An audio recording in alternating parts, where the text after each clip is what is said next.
Recently, there's been this video going around on the net called USA Inc. Depopulation and You with Deborah Tavares. And I think she has this site, stopthecrime.net, or she refers to it anyway. And she talks about in this video a document called Silent Weapons for Quiet Wars. I came over here to read this document and found it quite interesting. So I'm going to go through the whole document here in this video.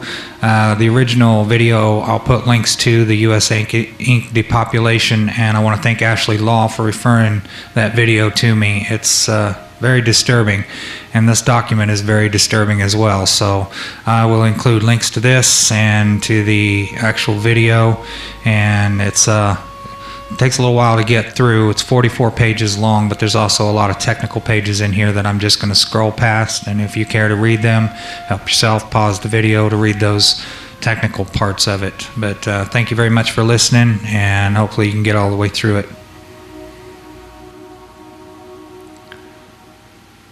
Forward. This manuscript was delivered to our offices by an unknown person. We did not steal the document, nor are we involved with any theft from the United States government, and we did not get the document by way of any dishonest methods. We feel that we are not endangering the national security by reproducing this document. Quite the contrary, it has been authenticated, and we feel that we are not only within our rights to publish it, but morally bound to do so. Regarding the training manual, you may have detected that we had to block out the marginal notes by the selectee at the CIA Training Center, but I can assure you that the manual is authentic and was printed for the purpose of introducing the selectee to the conspiracy. It has been authenticated by 4 different technical writers for military intelligence. One just recently retired who wants very much to have this manual distributed throughout the world, and one who is still employed as an electronics engineer by the federal government and has access to the entire series of training manuals. One was stationed in Hawaii and held the highest security clearance in the naval intelligence, and another who is now teaching at a university and has been working with the Central Intelligence Agency for a number of years and wants out before the axe falls on the conspirators. We believe that the entire world should know about this plan, so we distributed internationally 100 of these manuscripts to ask individuals at top-level positions their opinions. The consensus opinion was to distribute this to as many people as who wanted it, and to the end that they would not only understand that war had been declared against them, but would be able to properly identify the true enemy to humanity. Conspiracy theories are nothing new to history. Plots to kill Caesar and overthrow Rome abounded, for instance. However, it is seldom that concrete clues to such plots come to light and are generally known. Silent Weapons for Quiet Wars, an introduction programming manual, was uncovered quite by accident on July 7, 1986, when an employee of a Boeing aircraft company purchased a surplus IBM copier for scrap parts at a sale and discovered inside details of a plan hatched in the embryonic days of the Cold War, which called for control of the masses through manipulation of industry, peoples, pastimes, education, and political leanings. It called for a quiet revolution, putting brother against brother and diverting the public's attention from what is really going on. The document you are about to read is real. It is reprinted in its virgin form with diagrams as a touch of reality. Top Secret. Silent Weapons for Quiet Wars Operations Research Technical Manual TM-SW7905.1. Welcome aboard. This publication marks the 25th anniversary of the Third World War, called the Quiet War, being conducted using subjective biological warfare fought with silent weapons. This book contains an introductory description of this war, its strategies, and its weaponry. May 1979, number 74-1120. Security. It is patently impossible to discuss social engineering or the automation of a society, i.e. the engineering of a social automation system's silence weapons, on a national or worldwide scale without implying extensive objectives of social control and destruction of human life, i.e. slavery and genocide. This manual is in itself an analog declaration of intent. Such a writing must be secured from public scrutiny, otherwise it might be recognized as a technically formal declaration of domestic war. Furthermore, when any person or group of persons in a position of great power and without full knowledge and consent of the public uses such knowledge and methodologies for economic conquest, it must be understood that a state of domestic warfare exists between said person or group of persons and the public. The solution of today's problems requires an approach which is ruthlessly candid, with no agonizing over religious, moral, or cultural values. You have qualified for this project because of your ability to look at human society with cold objectivity, and yet analyze and discuss your observations and conclusions with others of similar intellectual capacity without the loss of discretion or humility. Such virtues are exercised in your own best interest. Do not deviate from them. Historical introduction. Silent weapon technology has evolved from operational research, a strategic and tactical methodology developed under the military management in England during World War II.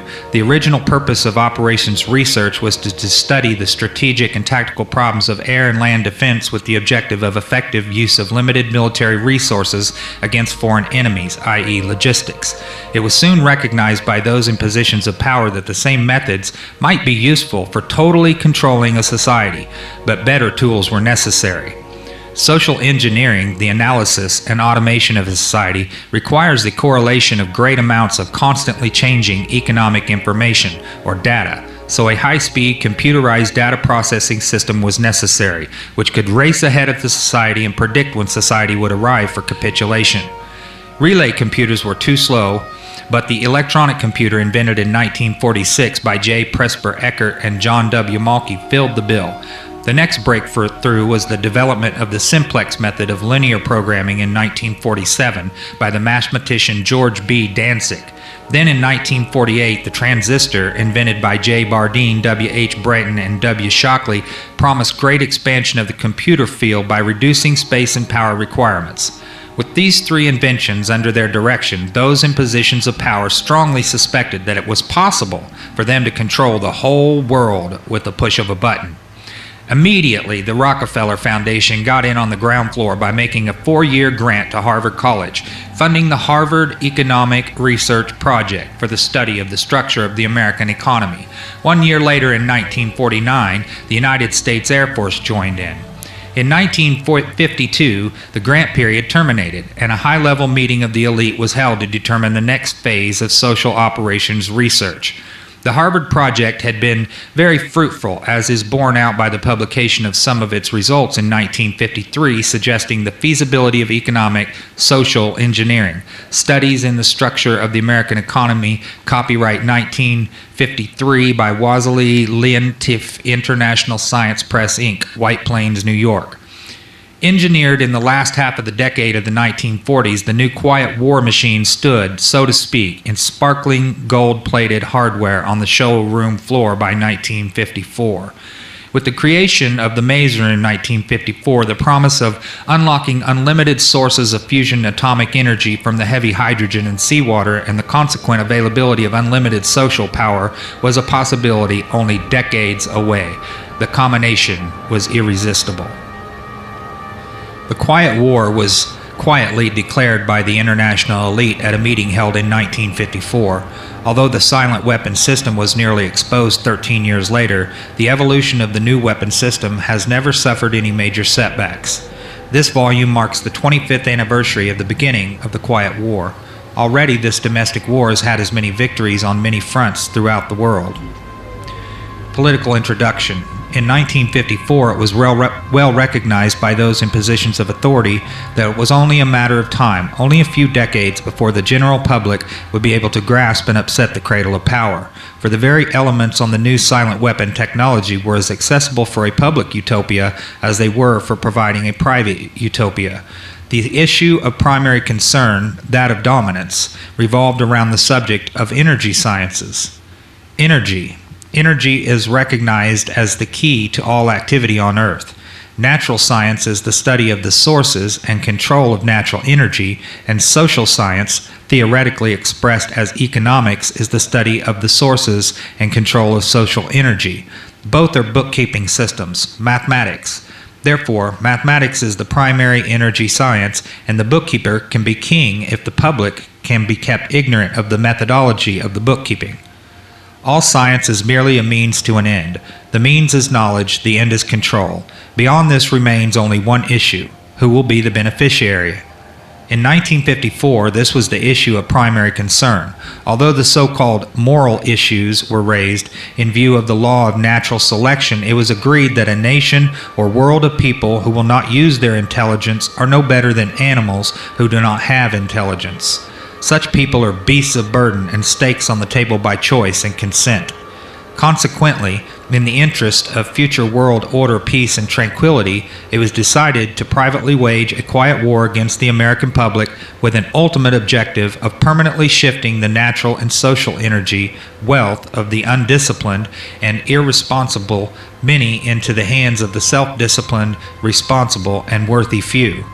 In order to implement this objective, it was necessary to create, secure, and apply new weapons which, as it turned out, were a class of weapons so subtle and sophisticated in their principle of operation and public appearance as to earn for themselves the name silent weapons. In conclusion, the objective of economic research as conducted by the magnates of capital, banking, and the industries of commodities or goods and services is the establishment of an economy which is totally predictable and manipulatable. In order to achieve a totally predictable economy, the low-class elements of society must be brought under total control. Example, they must be housebroken, trained, and assigned a yoke, a long-term social duty from a very early age, before they have an opportunity to question the propriety of the matter. In order to achieve such conformity, the lower-class family unit must be disintegrated by a process of increasing preoccupation of the parents and the establishment of government-operated daycare centers for the occupationally orphaned children. The quality of education given to the lower class must be of the poorest sort, so that the mode of ignorance isolating the inferior class from the superior class is and remains incomprehensible to the inferior class. With such an initial handicap, even bright lower-class individuals have little, if any, hope of extricating themselves from their assigned lot in this life. This form of slavery is essential to maintain some measure of social order, peace, and tranquility for the ruling upper class. Descriptive introduction of the silent weapon. Everything that is expected from an ordinary weapon is expected from a silent weapon by its creators, but only in its own manner of functioning. It shoots situations instead of bullets, propelled by data processing instead of chemical reaction or explosion, originating from bits of data instead of grains of gunpowder from a computer instead of a gun, operated by a computer programmer instead of a marksman, under the orders of a banking magnate instead of a military general. It makes no obvious explosive noises, causes no obvious physical or mental injuries, and does not obviously interfere with anyone's daily social life, yet it makes an unmistakable noise, causes unmistakable physical and mental damage, and unmistakably interferes with the daily social life. Example, unmistakable to a trained observer, that is, one who knows what to look for. The public cannot comprehend this weapon, and therefore cannot believe that they are being attacked and subdued by a weapon. The public might instinctively feel that something is wrong, but that is because of the technical nature of the silent weapon. They cannot express their feelings in a rational way or handle the problem with intelligence. Therefore, they don't know how to cry for help and don't know how to associate with others to defend themselves against it. When a silent weapon is applied gradually, the public adjusts or adapts to its presence and learns to tolerate its encroachment on their lives until the pressure, psychologically via economic, becomes too great and they crack up.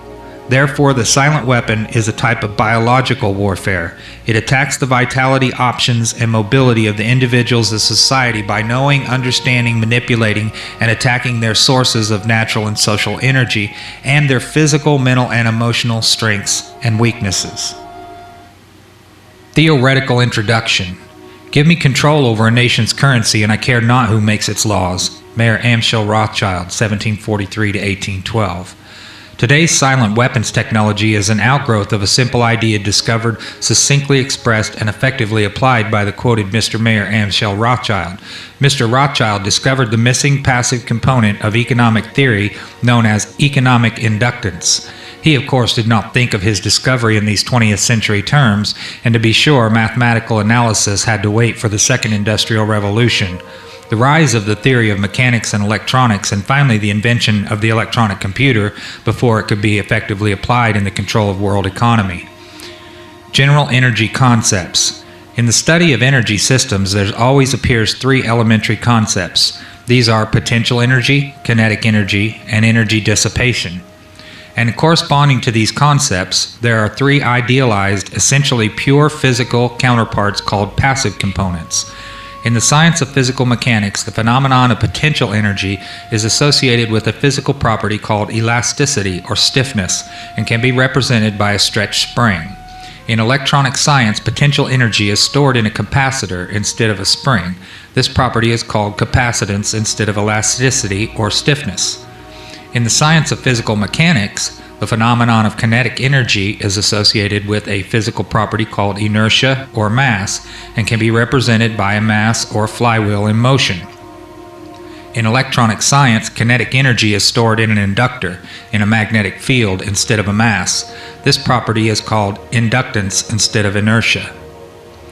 In the science of physical mechanics, the phenomenon of energy dissipation is associated with a physical property called friction or resistance and can be represented by a dashpot or other device which converts energy into heat.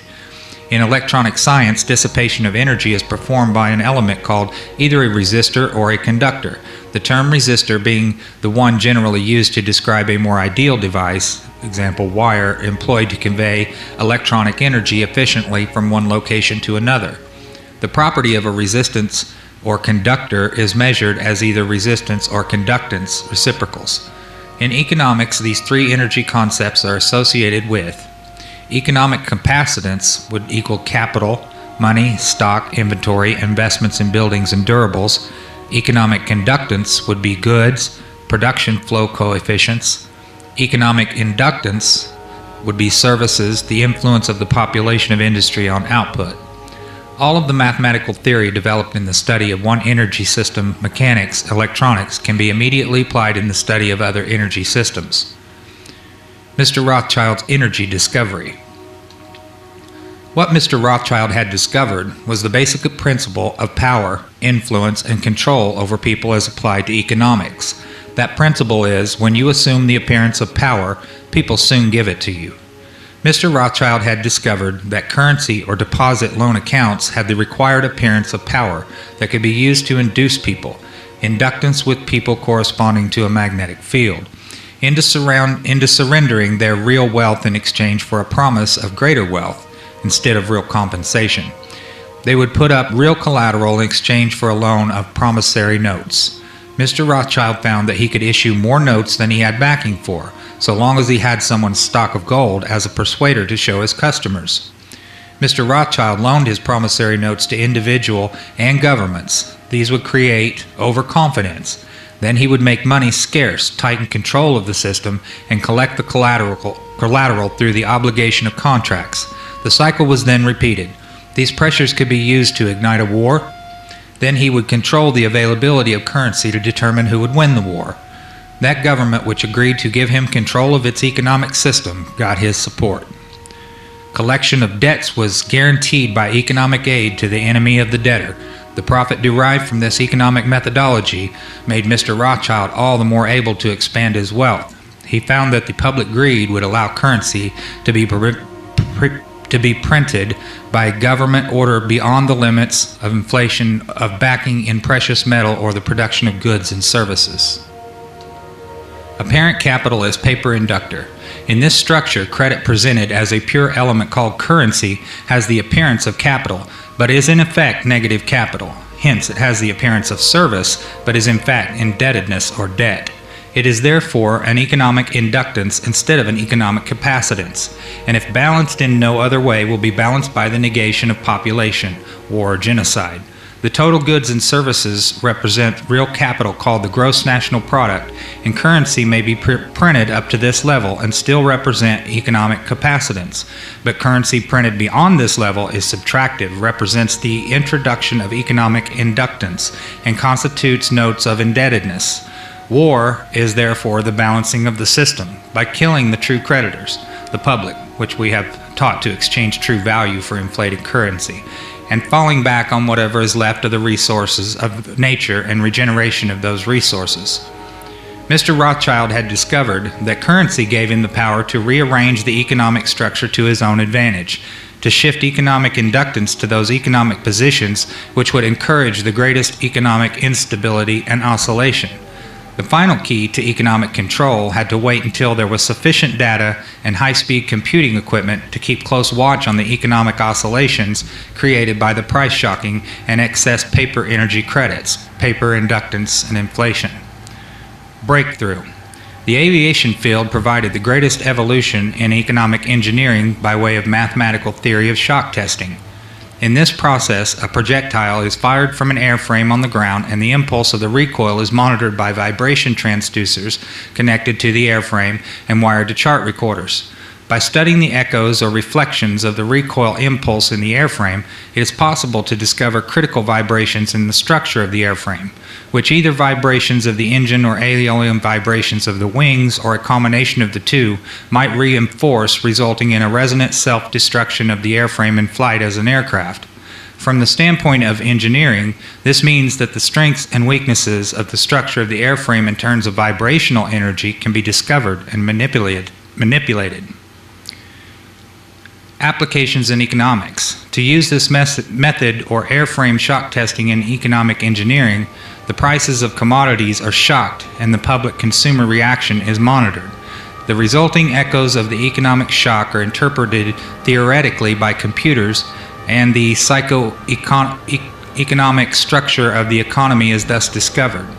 It is by this process that partial differential and difference matrices are discovered that define the family household and make possible its evaluation as an economic industry. Dissipative consumer structure. Then the response of the household to future shocks can be predicted and manipulated, and society becomes a well-regulated animal with its reins under the control of a sophisticated computer-regulated social engineering bookkeeping system. Eventually, every individual element of the structure comes under computer control through a knowledge of personal preferences. Such knowledge, guaranteed by computer association of consumer preferences, UPC codes, zebra stripe pricing codes on packages with identified consumers, identified via association with the use of a credit card and later a permanent tattooed body number invisible under the normal ambient illumination. Summary. Economics is only a social extension of a natural energy system. It also has its three passive components. Because of the distribution of wealth and the lack of communication and lack of data, this field has been the last energy field for which a knowledge of these three passive components has been developed. Since energy is the key to all activity on the face of the earth, it follows that in order to attain a monopoly of energy, raw materials, goods, and services, and to establish a world system of slave labor, it is necessary to have a first-strike capability in the field of economics. In order to maintain our position, it is necessary that we have absolute first knowledge of the science of control over all economic factors and the first experience at engineering the world economy. In order to achieve such sovereignty, we must at least achieve this one end, that the public will not make either the logical or mathematical connection between economics and the other energy sciences, or learn to apply such knowledge. This is becoming increasingly difficult to control, because more and more businesses are making demands upon their computer programmers to create and apply mathematical models for the management of those businesses. It is only a matter of time before the new breed of private programmer economists will catch on to the far-reaching implications of the work begun at Harvard in 1948. The speed which they can communicate their warning to the public will largely depend upon how effective we have been at controlling the media, subverting education, and keeping the public distracted with matters of no real importance. The economic model. Economics as a social energy science has as a first objective the description of the complex way in which any given unit of resource is used to satisfy some economic want, Leontief matrix. The first objective, when it is extended to get the most product from the least or limited resources, comprises that objective of general military and industrial logistics known as operations research. See simplex method of linear programming. The Harvard Economic Research Project from 1948 was an extension of World War II operations research. Its purpose was to discover the science of controlling an economy, at first the American economy and then the world economy.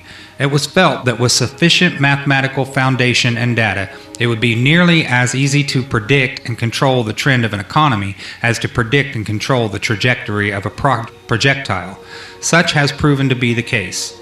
Moreover, the economy has been transformed into a guided missile on target.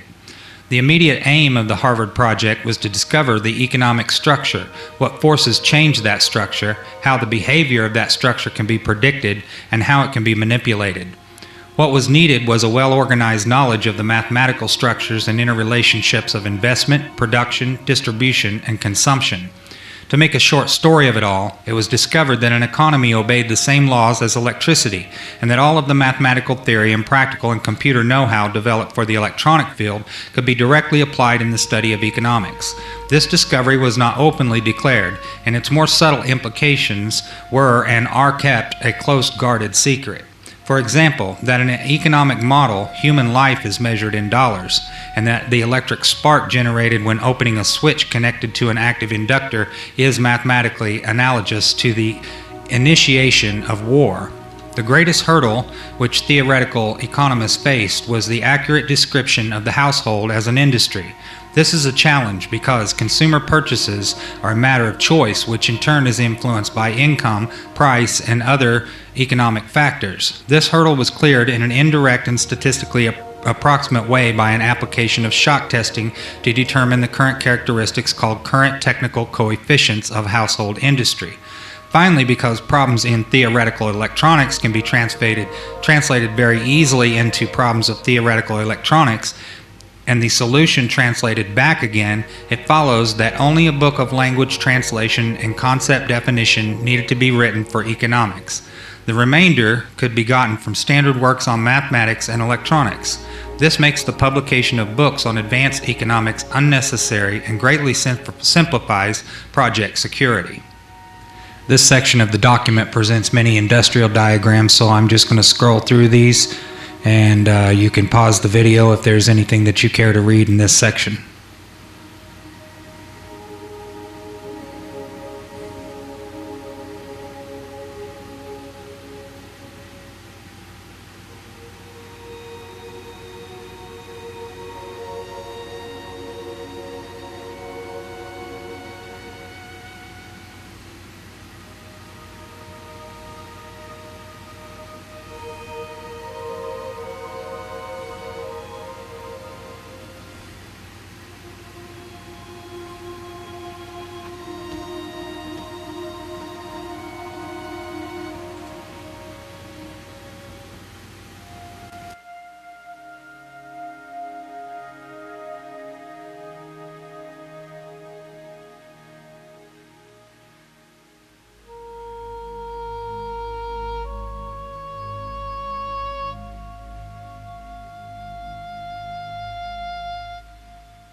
The social welfare program is nothing more than an open-ended credit balance system which creates a false capital industry to give non-productive people a roof over their heads and food in their stomachs.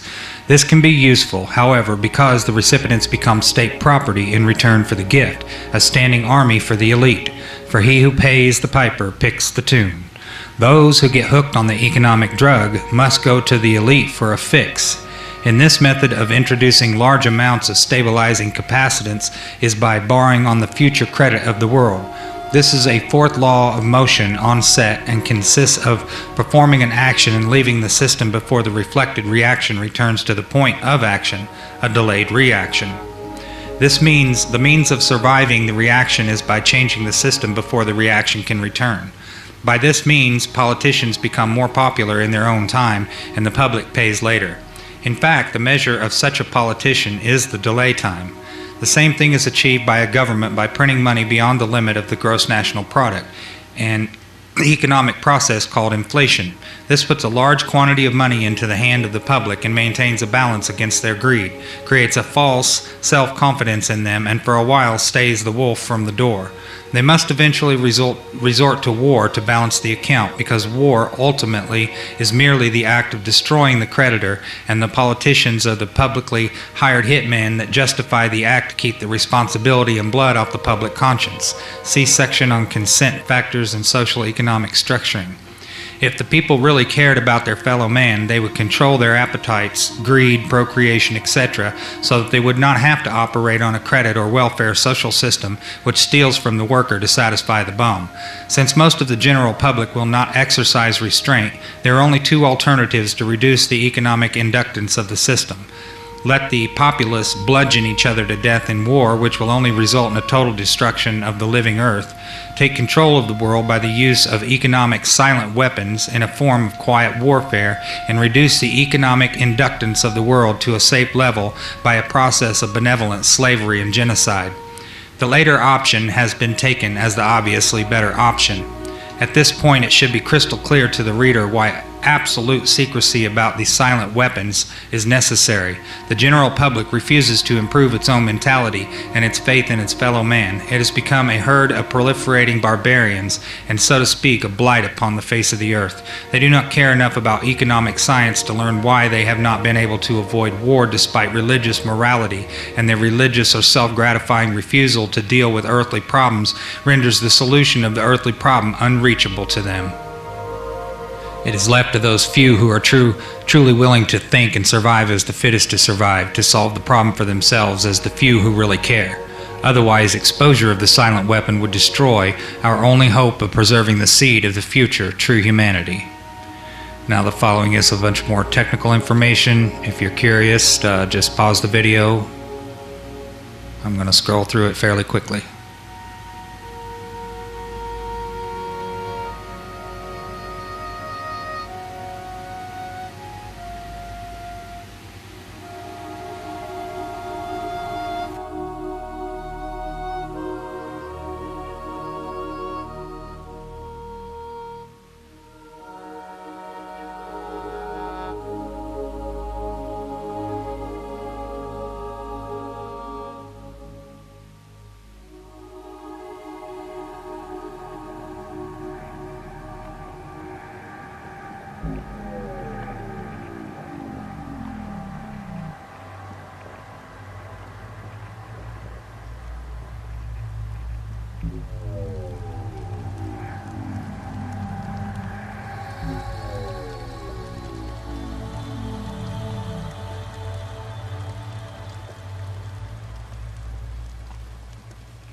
One method of evaluating the technical coefficients of the household industry depends upon shocking the prices of a commodity and noting the changes in the sales of all of the commodities.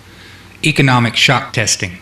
In recent times, the application of operations research to the study of public economy has been obvious for anyone who understands the principles of shock testing.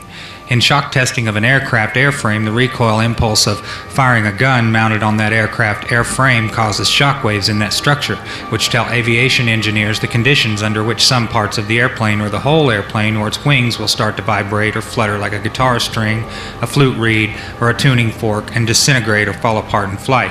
Economic engineers achieve the same result in studying the behavior of the economy and the consumer publicly by carefully selecting a staple commodity such as beef, coffee, gasoline, or sugar, and then causing a sudden change or shock in its price or availability, thus kicking everybody's budget and buying habits out of shape.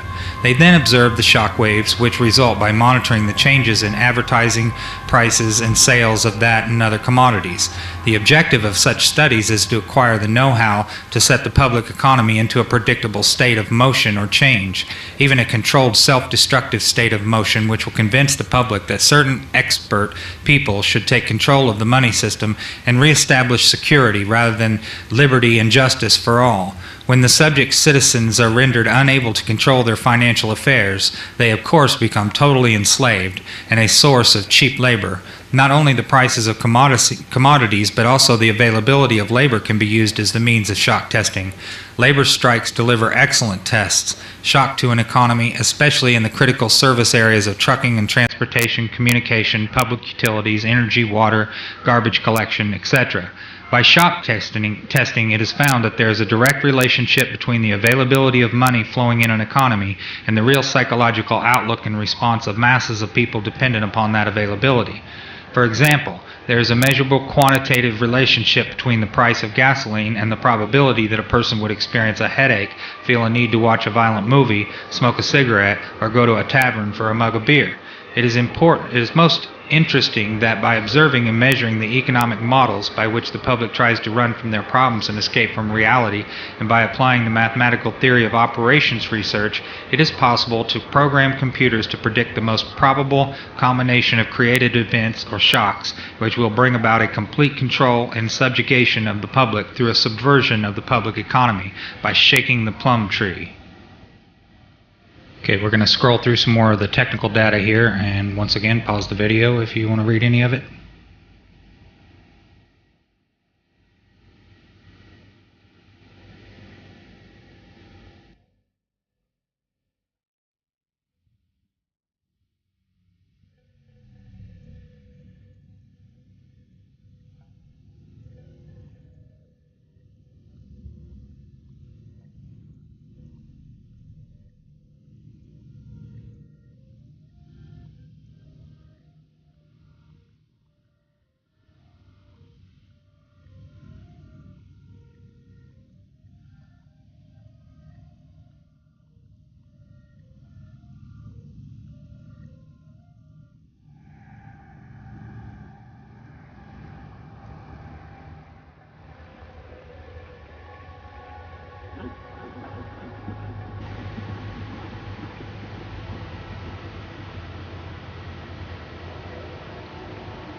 And this is the result to which we substitute to get that set of conditions of prices of commodities, bad news on TV, etc., which will deliver a collapse of public morale ripe for takeover. Once the economic price and sales coefficients are determined, they may be translated into technical supply and demand coefficients. Shock testing of a given commodity is then repeated to get the time rate of change of these technical coefficients. Introduction to economic amplifiers. Economic amplifiers are the active components of economic engineering. The basic characteristics of any amplifier, mechanical, electrical, or economic, is that it receives an input control signal and delivers energy from an independent energy source to a specified output terminal in a predictable relationship to that input control signal. The simplest form of an economic amplifier is a device called advertising. If a person is spoken to by a TV advertiser as if he were 12 years old, then due to suggestibility, he will, with a certain probability, respond or react to that suggestion with the uncritical response of a 12-year-old, and will reach into his economic reservoir and deliver its energy to put that product on impulse when he passes it in the store. An economic amplifier may have several inputs and output. Its response might be instantaneous or delayed. Its circuit symbol might be a rotary switch if its options are exclusive, qualitative, go or no-go, or it might have its parametric input-output relationships specified by a matrix with internal energy sources represented. Whatever its form might be, its purpose is to govern the flow of energy from a source to an output sink in direct relationship to an input control signal. For this reason, it is called an active circuit element or component. Economic amplifiers fall into classes called strategies, and in comparison with electronic amplifiers, the specific internal functions of an economic amplifier are called logistical instead of electrical. Therefore, economic amplifiers not only deliver power gain, but also in effect are used to cause changes in the economic circuitry. In the design of an economic amplifier, we must have some idea of at least 5 functions, which are the available input signals, the desired output control objectives, the strategic objective, the available economic power sources, the logistical options, the process of defining and evaluating these factors and incorporating the economic amplifier into an economic system has been popularly called game theory. The design of an economic amplifier begins with a specification of the power level of the output, which can range from personal to national. The second condition is accuracy of response. Example, how accurately the output action is a function of the input commands. High gain combined with strong feedback helps to deliver the required precision. Most of the error will be the input data signal. Personal input data tends to be specified, while national input data tends to be statistical. A short list of inputs. Questions to be answered. What, where, why, when, how, and who. General sources of information. Telephone taps, analysis of garbage, surveillance, behavior of children in school, standard of living by, food, shelter, clothing, transportation, social contacts. Telephone itemized record of calls, family, marriage certificates, birth certificates, etc., friends, associates, etc., memberships in organizations, political affiliation. The personal paper trail, personal buying habits, personal consumer preferences, checking accounts, credit card purchases, tagged credit card purchases, the credit card purchase of products bearing the UPC code, assets, checking accounts, savings accounts, real estate, business, automobile, safety deposit at the bank, stock market, liabilities, creditors, enemies, loans, government sources, welfare, Social Security, USDA, surplus food, doles, grants, subsidies, government sources via intimidation, Internal Revenue Service, OSHA, Census, etc., other government sources, surveillance of U.S. mail, habits, patterns, programming, strengths and weaknesses, activities, sports, hobbies, see legal, fear, anger, crime record, hospital records, drug sensitivities, reaction to pain, psychiatric records, fears, angers, disgust, adaptability, reactions to stimuli, violence, suggestibility or hypnosis, pain, pleasure, love, and sex, methods of coping of adaptability and behavior, consumption of alcohol, consumption of drugs, entertainment, religious factors influencing behavior, other methods of escaping from reality, payments, pay on time, payment of telephone bills, energy purchases, water purchases, repayment of loans, house payments, automobile payments, payments on credit cards, the political sensitivity, beliefs, contacts, positions, strengths, weaknesses, projects, activities, legal inputs, behavior control, excuses for investigation, search, arrest, or employment of force to modify behavior, court records, police records, driving record, reports made to police, insurance information, anti-establishment acquaintances, national input information, business sources via the IRS, prices of commodities, sales, investments in, stocks, inventory, production tools and machinery, buildings and improvements, the stock market, banks and credit bureaus, credit information, payment information, miscellaneous sources, polls and surveys, publications, telephone records, energy and utility purchases, and short list of outputs. Outputs create controlled situations, manipulation of the economy, hence society, control by control of compensation and income.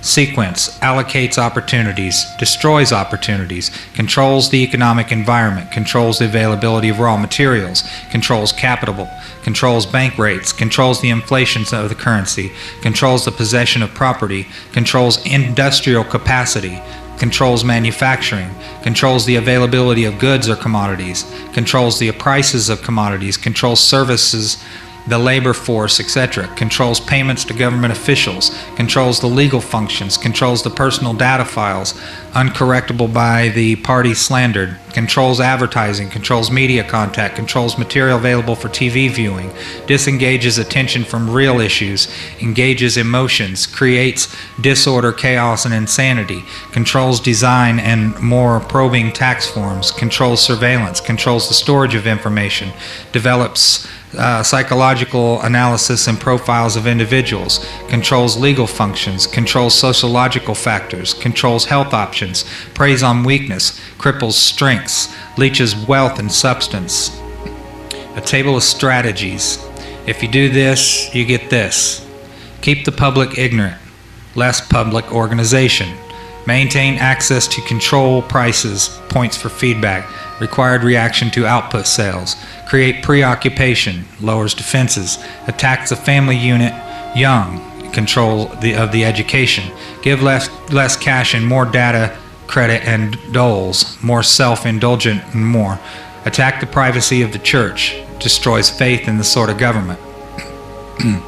Social conformity, computer programming simplicity, minimize the tax program, protest, maximize economic data minimum, enforcement problems, stabilize the consent, simplicity coefficients, tighten control of variables, simpler computer input data, greater predictability, establish boundary conditions, equations, problem simplicity, solutions of differential indifference, proper timing, less data shift and blurring, maximum control, minimum resistance to control, collapse of currency, destroy the faith of the American people in each other.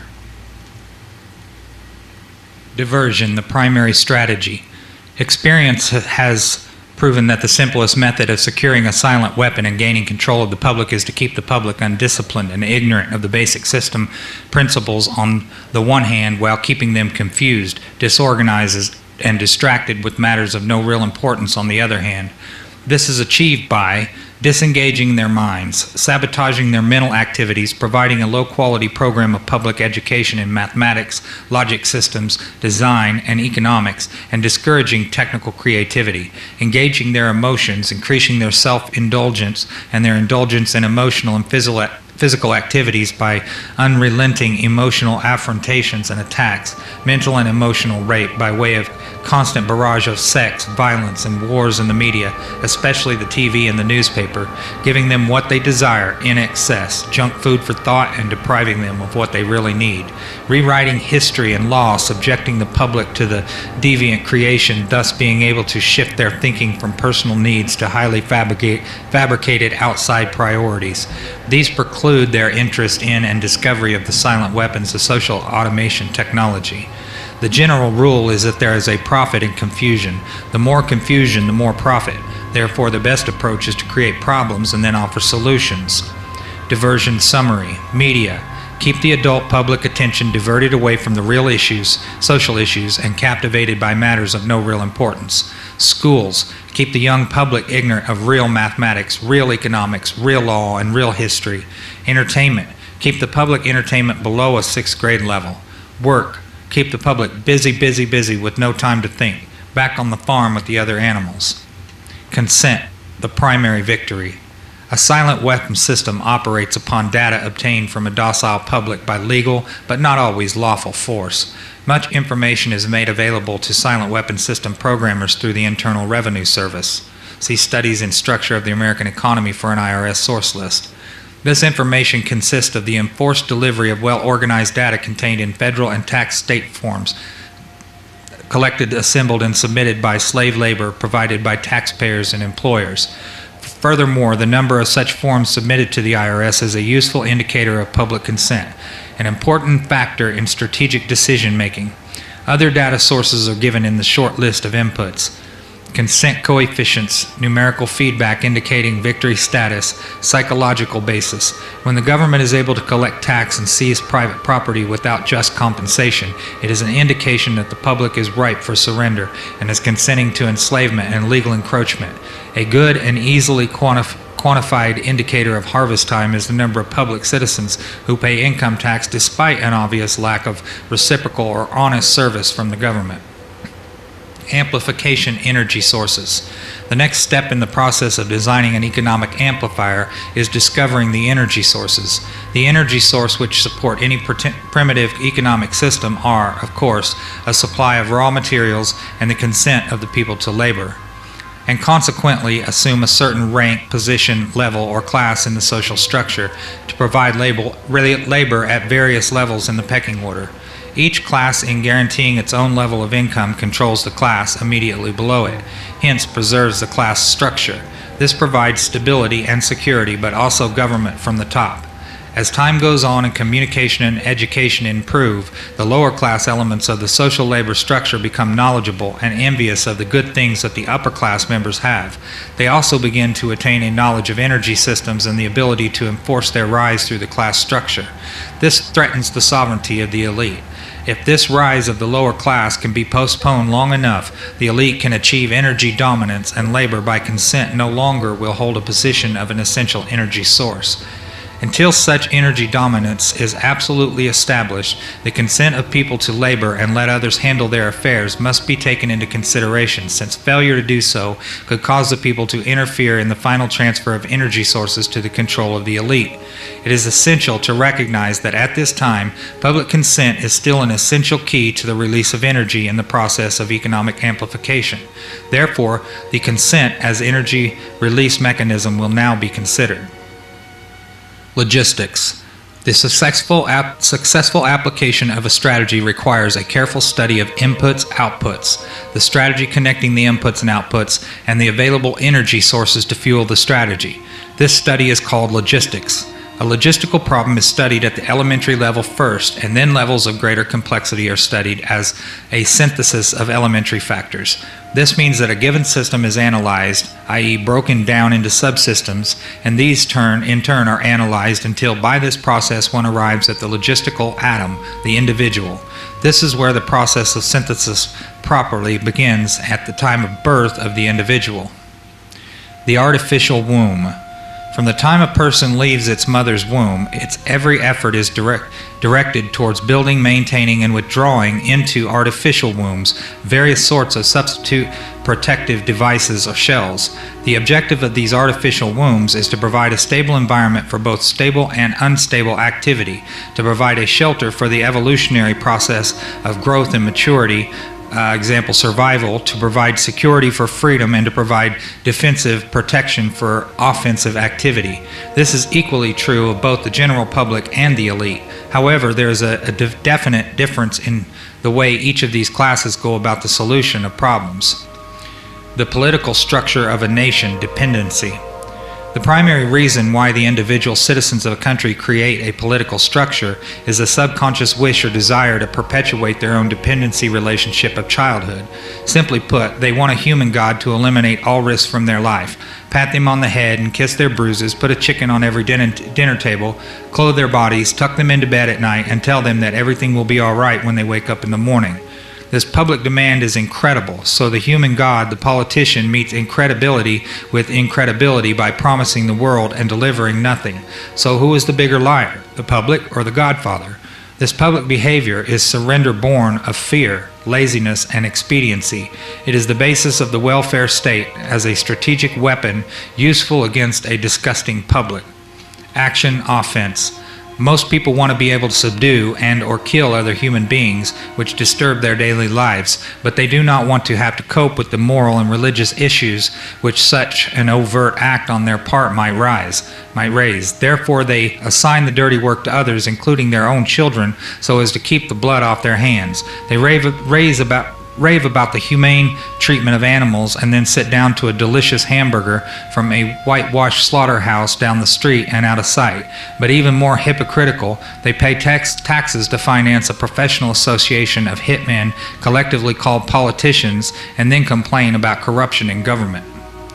Responsibility. Again, most people want to be free to do things, to explore, etc., but they're afraid to fail.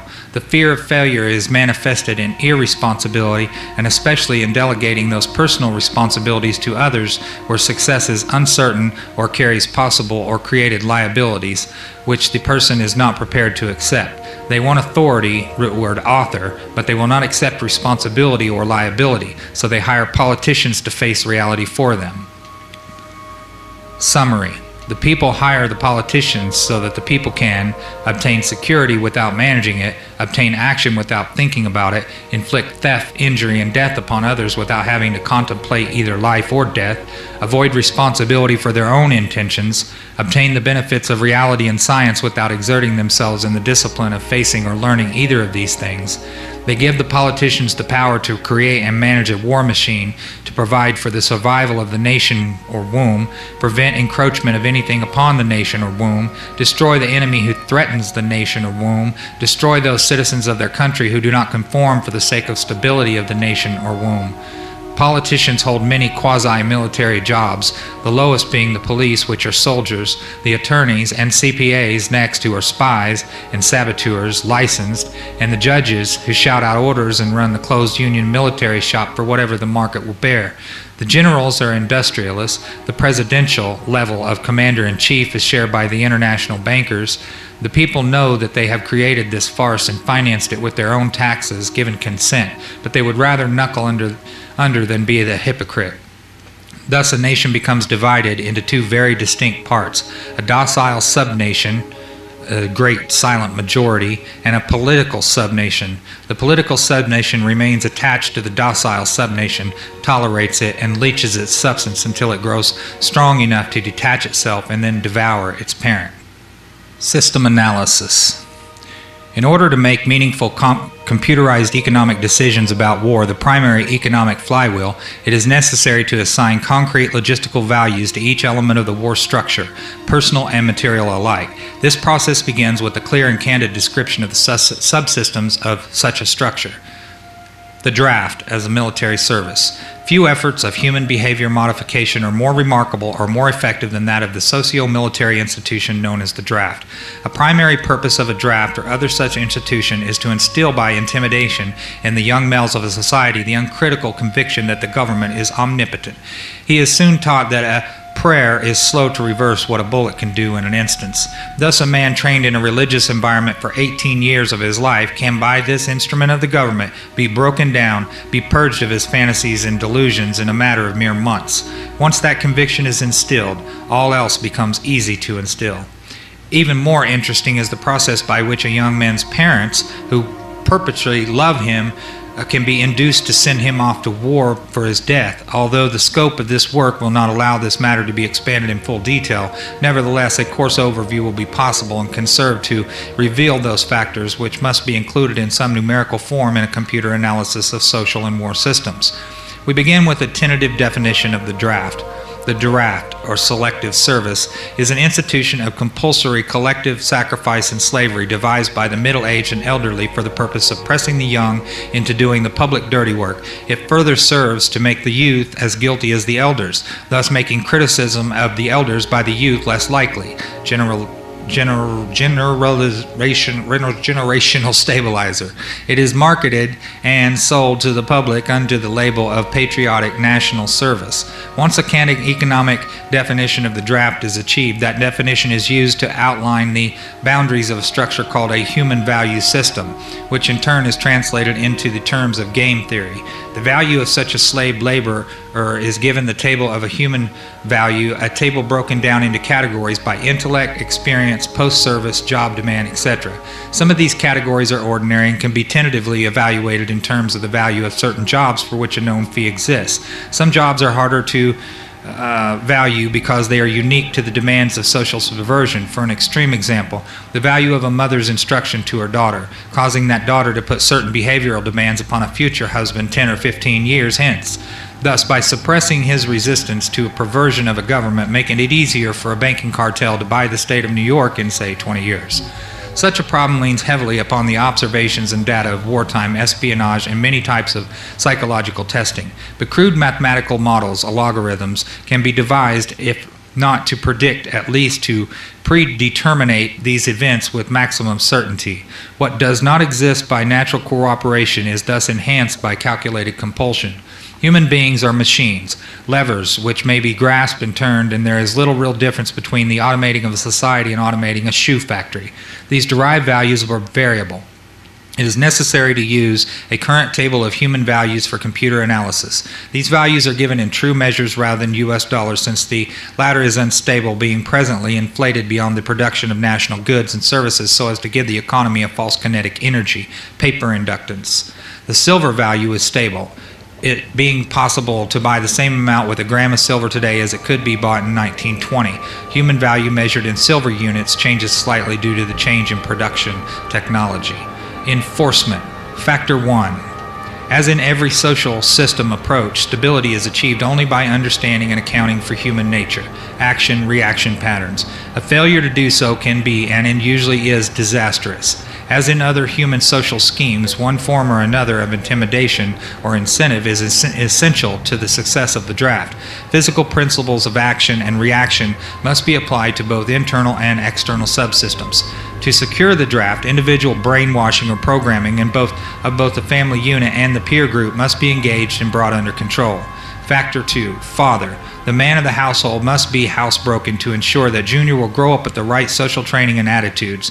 The advertising, media, etc. are engaged to see to it that that father-to-be is pussy-whipped before or by the time he is married. He is taught that either he conforms to the social notch cut out for him, or his sex life will be hobbled and his tender companionship will be zero. He is made to see that women demand security more than logical, principled, or honorable behavior. By the time his son must go to war, father, with jelly for a backbone, will slam a gun into Junior's hand before father will risk the censor of his peers or make a hypocrite of himself by crossing the investment he has in his own personal opinion or self-esteem. Junior will go off to war, or father will be embarrassed, so Junior will go to war, the true purpose notwithstanding. Factor 3. Mother. The female element of human society is ruled by emotion first and logic second. In the battle between logic and imagination, imagination always wins. Fantasy prevails, maternal instinct dominates so that the child comes first and the future comes second. A woman with a newborn baby is too starry-eyed to see a wealthy man's cannon fodder or a cheap source of slave labor. A woman must, however, be conditioned to accept the transition to reality when it comes, or sooner. As the transition becomes more difficult to manage, the family unit must be carefully disintegrated, and state-controlled public education and state-operated child care centers must become more common and legally enforced so as to begin the detachment of the child from the mother and father at an earlier age. Inoculation of behavioral drugs, Ritalin, can speed the transition for the child. Mandatory. Caution. A woman's impulsive anger can override her fear. An irate woman's power must never be underestimated, and her power over a pussy-whipped husband must likewise never be underestimated.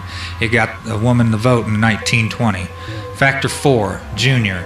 The emotional pressure for self-preservation during the time of war and the self-serving attitude of the common herd that have an option to avoid the battlefield, if Junior can be persuaded to go, is all the pressure finally necessary to propel Johnny off to war. Their quiet blackmailings of him are the threats. No sacrifice, no friends, no glory, no girlfriends. Factor 5. The sister.